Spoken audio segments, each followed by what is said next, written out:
Salut les investisseurs, dans cette vidéo, on va mettre à jour l'analyse de SAP après la publication de ses résultats annuels.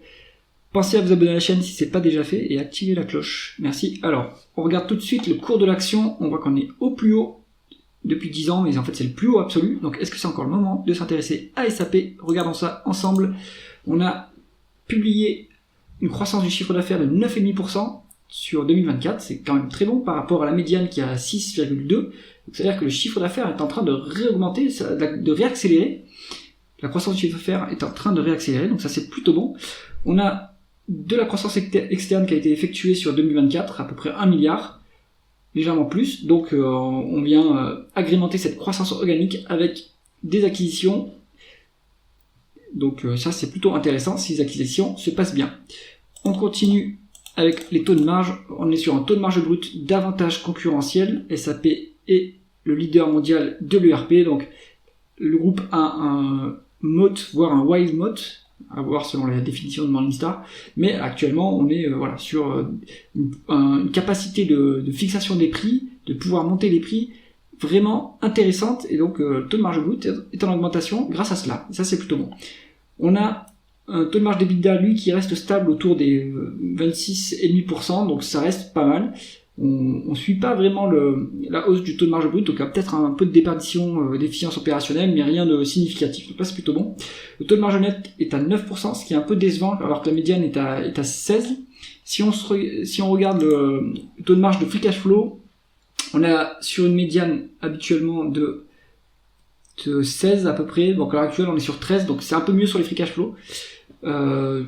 On pourrait s'attendre quand même à quelque chose de plus intéressant sur la marge nette. Finalement elle est un peu décevante, donc question sur le management quand même qui est un peu décevant sur cet indicateur là, alors qu'on est sur un business qui a un avantage concurrentiel.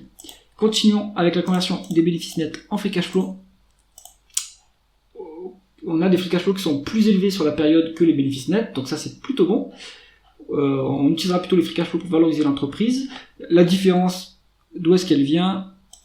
On est sur, c'est la différence, elle vient principalement de la variation favorable du besoin en fonds de roulement. Donc il y a une meilleure gestion du besoin en fonds de roulement, ce qui est excellent et ce qui permet de dégager plus de free cash flow.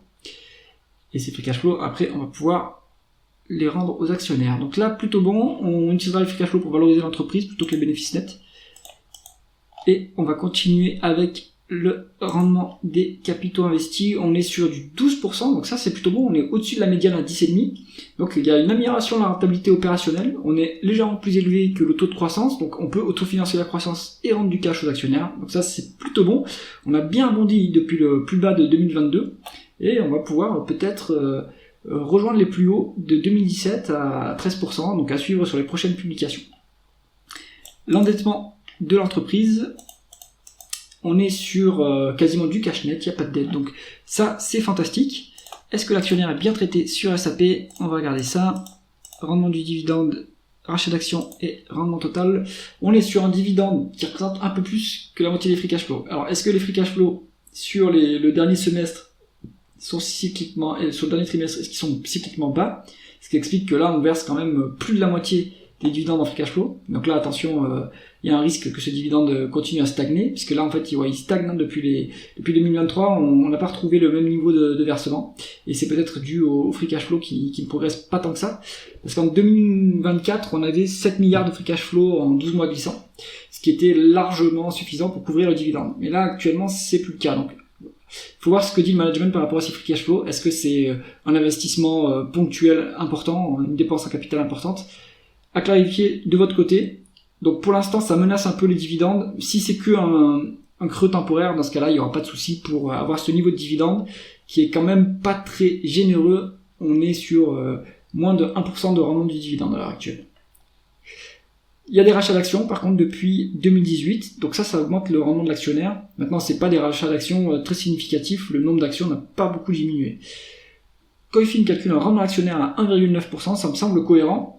Et ça me semble un peu faible pour un amateur de dividendes. Maintenant, ce n'est pas une société une action à dividendes, c'est plutôt une société de croissance. On continue avec la valorisation. On va se mettre en price to free cash flow. Et là, c'est le drame. On est sur 70 en termes de price to free cash flow. Les free cash flow sont cycliquement bas. Donc ça explique pourquoi cette métrique va au plafond, puisque la médiane est à 30, et là on est à plus du double. Donc prenons plutôt le price earning pour être un peu plus correct, mais là c'est encore pire. On est sur un price earning de 100. Il y a un léger problème quand même sur la valorisation là. Donc qu'est-ce qui explique qu'on ait un multiple aussi élevé? Est-ce qu'on a des bénéfices nets qui sont cycliquement bas? Regardons cela. Donc on va regarder diluted net income, mais pas en cumulé. On se met ici et on se met en as reported. Et là, ouais, on voit qu'on a quand même des bénéfices nets qui n'ont fait que diminuer depuis 2021. Et ça c'est bon. Là, c'est en train de rebondir. Mais actuellement, on se traite quand même un multiple énorme en termes de bénéfices nets. Là, c'est 100 fois le bénéfice net annuel. Dangereux sur SAP. Conclusion du dossier SAP. Là, il vaut mieux rester à l'écart. On est complètement en bulle en fait sur la valorisation. Même en termes de ratio cours-bénéfice 12 prochains mois, on est à 43. C'est très élevé, c'est une société européenne, on n'est pas habitué à avoir des entreprises qui se valorisent aussi cher en Europe. Pour une valeur de croissance, d'accord, on peut viser 30 en forward P, même pas en forward P, 30 en price earning, 25-30, mais au-delà, ça commence vraiment à être dangereux, et là, on se traite sur un multiple de 100, donc complètement délirant. Bon. Restez à l'écart de SAP. C'est tout pour cette analyse. Si vous avez aimé la vidéo, mettez un pouce vers le haut, et pensez à vous abonner à la chaîne. À bientôt.